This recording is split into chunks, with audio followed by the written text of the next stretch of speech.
You're listening to How to Win with Mike Moore, the podcast that provides you with practical insights on how to win in every arena of life. Hello, I'm Mike Moore, and welcome to the How to Win podcast. These podcasts are based off 2 Corinthians chapter 2, verse 14. It says, "Now thanks be unto God who always causes us to triumph in Christ." Listen, I'm so glad to have you with us today. We're in my leadership edition of the How to Win podcast. I want to inspire you. I want to motivate you. I want to assist you in going to another level in your leadership. I began some time ago a series entitled A Leadership Mentality. A leadership mentality. Proverbs 23:7 says, "As a man thinketh in his heart, so is he." In other words, as you think as a leader, that's the level that you're going to operate on. Now, listen at this statement. This has been my introductory statement throughout the series. Leadership effectiveness or ineffectiveness is a reflection of the leader's mindset. Leadership effectiveness or ineffectiveness is a reflection of the leader's mindset. This series is a comprehensive series, and we're attempting to get your thinking up, to cause you to think as a leader on a higher level. The 3 parts to this series is comprehensive. Part 1, we talked about foundation. Part 2, we talked about concepts, and we're in our 3rd and final part that we began our last episode entitled Attitude. This part is about attitude. And as I said in lesson 1, there are 2 sections to this part on attitude. In part 2, we're going to talk about kindness. But in this first section, we're talking about customer service. I've given this title, Leaders Who Get It. Leaders Who Get It. The theme of this first section is on customer service. I quoted author Mac Anderson in our first episode, and he said that customer service is not a department. It is an attitude. Leaders who get it. Are you a leader who gets it? Now listen at this.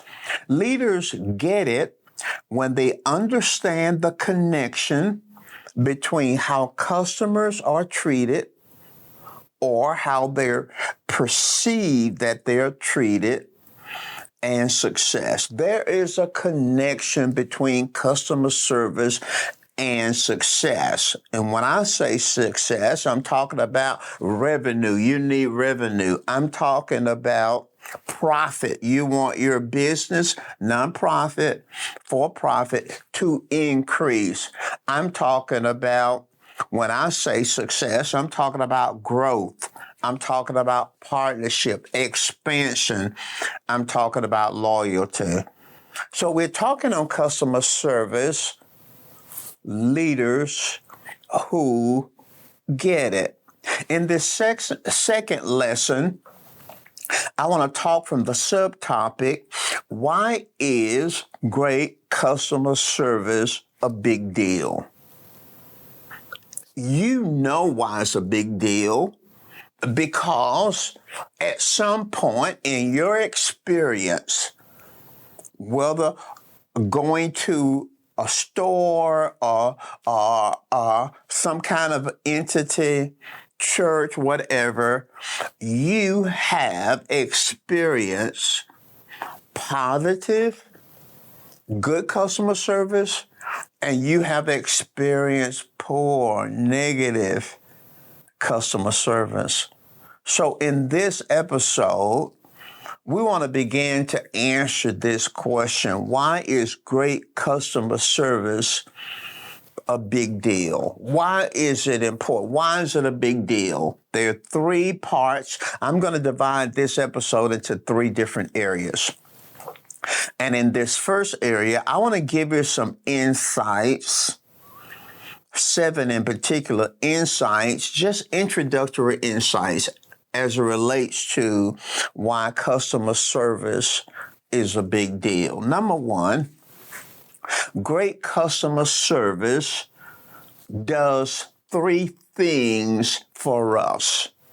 Those of us who are in business or ministry or church work, profit, nonprofit, customer service does 3 things for us. Good customer service causes us to stand out.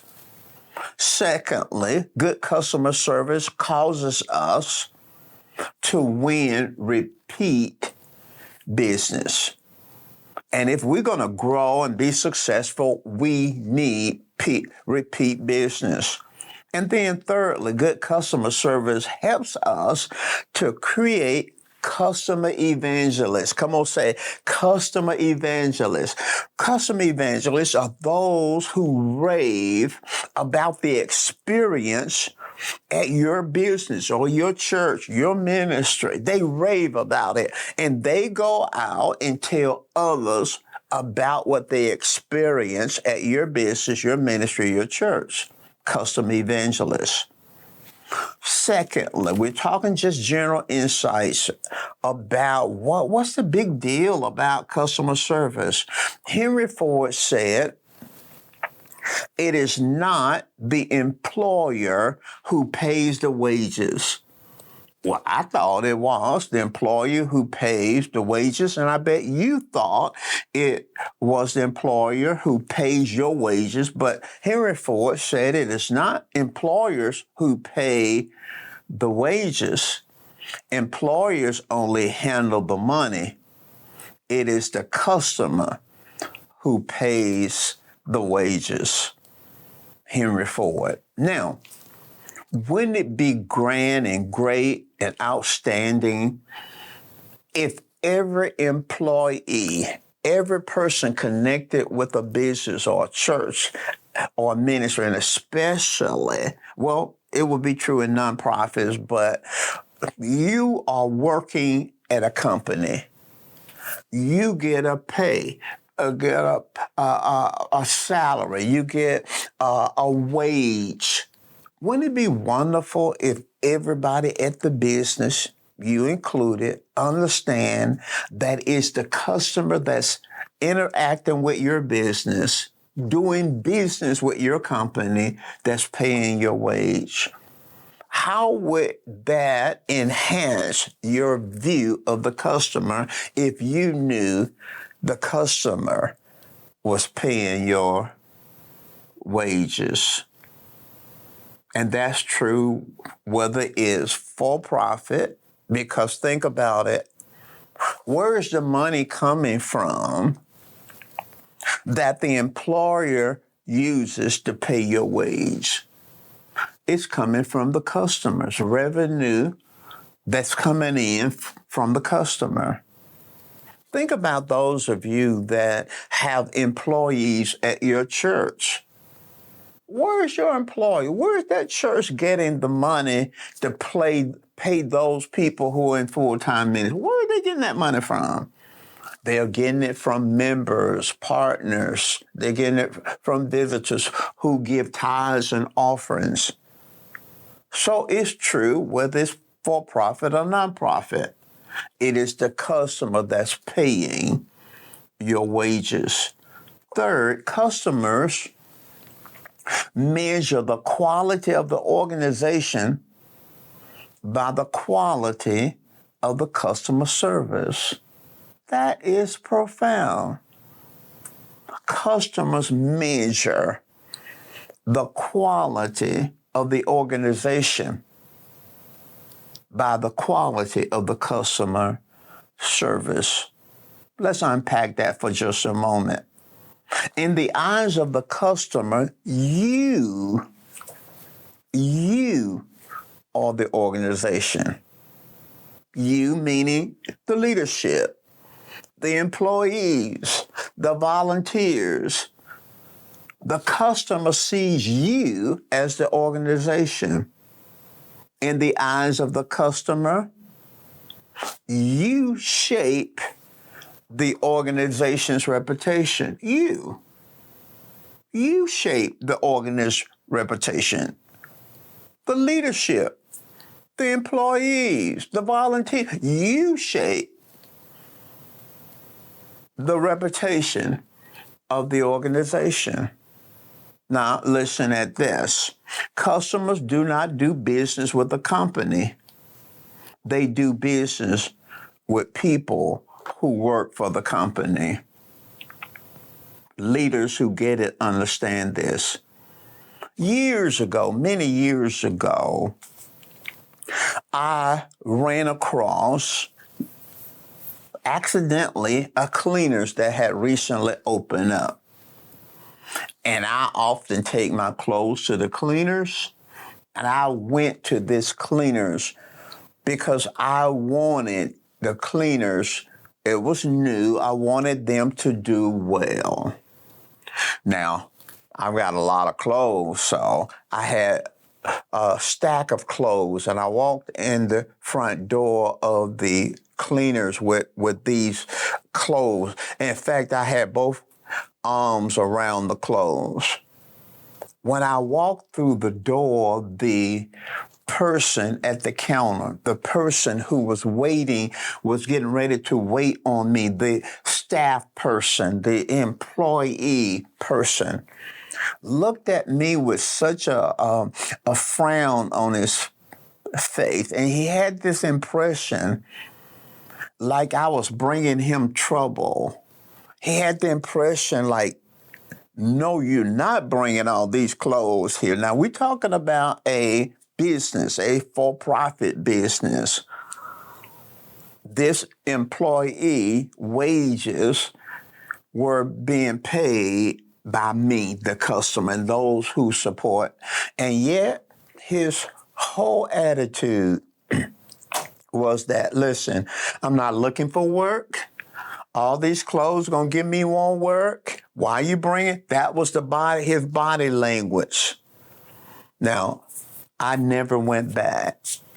I never went back to that cleaners. Never went back. Never went back to that cleaners. Now think about it. I did business. I didn't do business with the cleaners. In my view, I did business with that employee because that employee really shaped the reputation of the business. So when I left and never came back, it was because of the lack of good customer service, because that's who I was interacting with. I wasn't interacting with the owner. I was interacting with the employee. So that's so very, very important. And leaders who get it understand that. Number 4, customers vote on how well we do our job with their money, time, attendance, membership, partnership, and loyalty. Did you get that? Customers vote. You didn't know that? You didn't know that customers vote? Yes, every time they come to your church or come to your ministry or come to your business, they're going to vote on you. And they're going to vote on how well you do your job by their money, with their money, their time, their attendance, their membership, their partnership, and their loyalty. I voted on that cleaners. I cast a vote on that cleaners. And people who do business with you, and I know, unfortunately, some churches, and here, this is not a put down, this not, I'm trying to help, I'm trying to enhance, I'm trying to help you, Pastor. When people come to your church, they're going to vote on how they are served. Now listen at number 5. If competitors serve our customers better, we lose their vote. If competitors serve our customers better, we lose their vote. That cleaners that I went to one time lost my vote. I go to a cleaners today in town, and I've been going to it now for a few years. I think it's one of the best cleaners in town. And they're getting my vote with my money, my time, my attendance, my partnership, my loyalty. I don't want to go anywhere else to a cleaners. Anybody ask me about it, I say that's a great. I'm a customer evangelist. They get repeat business from me. Why? I'm voting on the job that they are doing. Number 6, Sam Walton said something. These just introductory insights. Sam Walton said something. He said, we all have the same boss, the customer. We all have the same boss. All of us have the same boss, the customer. And he can fire us anytime he wants by deciding to buy somewhere else. Sam Walton says to all of us, profit, nonprofits, all of us leaders, we have a boss, and our boss is our customer, and they can fire us. And they can fire us anytime they want to by doing business with someone else, buying someone else, getting service from someone else. Listen, I fired that cleaners. I fired them and didn't say a word to them. I fired them because I decided that I was going to do business with someone else. Number 7, customers are unrestricted free agents. You may not be accustomed to that term, unrestricted free agents. But in the NBA and in other sports, employees or players on the team are agents of the team. Some are restricted free agents, which means when their contract ends, they can decide to go somewhere else, choose another team. But if they're restricted, then any team that offers them a contract, the team that they're presently a part of, can override it by paying them more. They have an advantage because this agent is restricted. But unrestricted free agents are those players when their contract ends. Let's say they had a 3 or 4 year contract. It ends and they're unrestricted free agent. That means they can go to any team that will offer them a contract and there's an agreement, and the present team can't do anything about it. They have no leverage. Unrestricted free agents. Customers, whether they be members, whether they be visitors to our church, whether they be internal customers, we'll talk about that, employees, volunteers, whether it be for-profit employees, volunteers, they are all unrestricted free agents, which means they can fire us or they can terminate their contract or they can decide to leave us, and there's absolutely nothing we can do about it. And that's so very important. Now, let's move. There are about 3 areas I wanted to cover. I wanted to give you some introductory thoughts about customer service, but now I want to talk about briefly 3 kinds of customer service. Number 1, there's lousy customer service. Number 2, there's memorable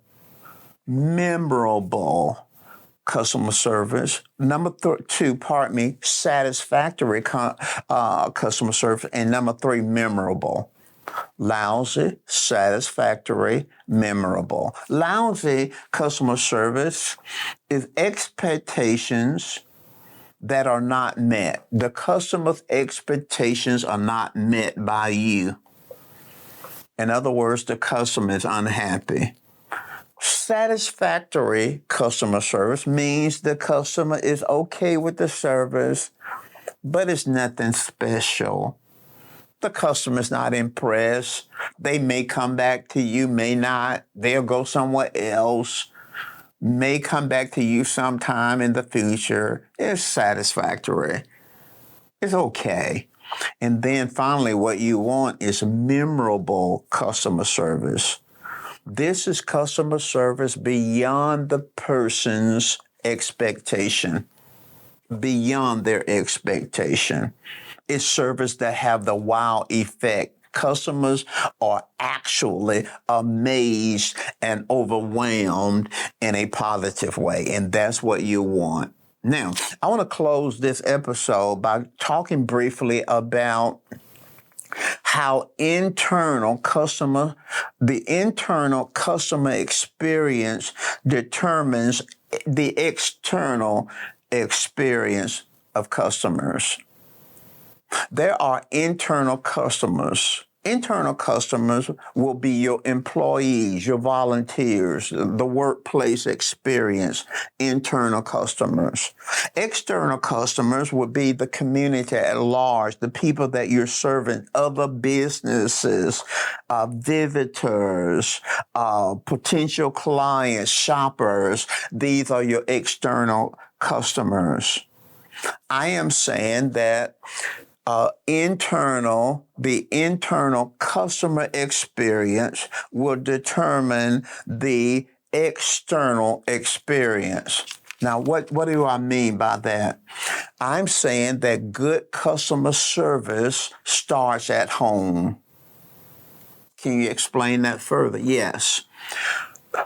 To build a customer-centric business or organization, a business that is customer-centric, we must build an employee, volunteer-centric business. In order for our business to be customer-centric, then we have to make sure that we have a employee, volunteer-centric business. Can you unpack that further for me? Yes, we must treat our workers the way we want our workers, whether they be employees and volunteers, to treat our external customers. We must treat internally our volunteers and our workers the way we want them to treat our external customers. Now, here's a truth. The experience that we're asking them to provide for people that are external must be what they're experiencing internally. Why is that true? Because employees, volunteers, internal customers generally will treat others in a way that's consistent with how they're being treated or they perceive they are being treated. In other words, if you want your workers, your volunteers, your employees to treat others with respect and be helpful toward others and caring toward others and supportive toward others, then that's how we must treat our internal customers, our workers and volunteers, because the principle is they're going to treat others the way they're being treated or they perceive that they're being treated. In other words, we can say memorable customer service begins in and it moves out. Almost like the principle in Acts 1:8. In Acts 1:8, Jesus told them to begin in Jerusalem, in Judea, and then to Samaria, and then the uttermost part of the earth. In other words, good customer service begins on the inside, the internal employee volunteer work experience. It begins inside and it moves out. There are companies, and I'll close with this, that have a reputation of excellent rock star customer service. Apple, Southwest Airline, Ritz-Carlton Hotels, Nordstrom stores, Amazon.com, and I can vouch for Chick-fil-A. They really have a reputation of great customer service. So I want to ask this question as I conclude this episode. Your organization, your business, your church, your ministry, your nonprofit, your for-profit entity, do you offer and provide lousy customer service, satisfactory customer service, or memorable customer service? I trust that you're being blessed by this section. We're talking attitude in this, and in particular, we're talking about customer service, but we're not finished. We have another episode that we want to talk to you. I trust you're being blessed. I trust that you're being growing. Go back on YouTube, Mike Moore Ministry, and listen to the episode over. Subscribe to my YouTube channel. Subscribe. Help me out, and then share what you're learning and tell other folk about this podcast. Listen, I gotta go. I pray you have a great rest of the week, and thank you for taking this journey with me.